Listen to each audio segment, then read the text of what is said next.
అందుకే సుందరకాండలో ఎన్ని సర్గలు అన్నారు? 68 సర్గలు. 68 సర్గలు పారాయణ చేయమని చెప్తారు. అబ్బే అంత టైం లేదండి, మొగిలి రేకులు, విస్తరాకులు, అమ్మాయి కాపురం, గాలి గోపురం, మాంగళ్యానికి మరో ముడి, సీతమ్మ వాకిట్లో సిరిమల్లె చెట్టు, ఇవన్నీ పోతాయి, వెళ్ళిపోతాయి.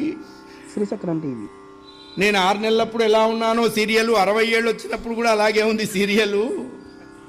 మరి మేము ఏం చెయ్యాలి అని అడుగుతారు. అంత టైం లేకపోతే రామాయణంలో సుందరకాండలో మూలమైనటువంటి ఈ శ్లోకం చదువుకోమని చెప్తారు పెద్దలు. ఇది జీవశ్లోకము అన్నారు. ఈ శ్లోకం చదివిన తర్వాత ఆంజనేయ స్వామి వారికి దుఃఖం లేదు, సీతమ్మ వారి దర్శనం అయింది. అది ఈ శ్లోకం గొప్పతనం.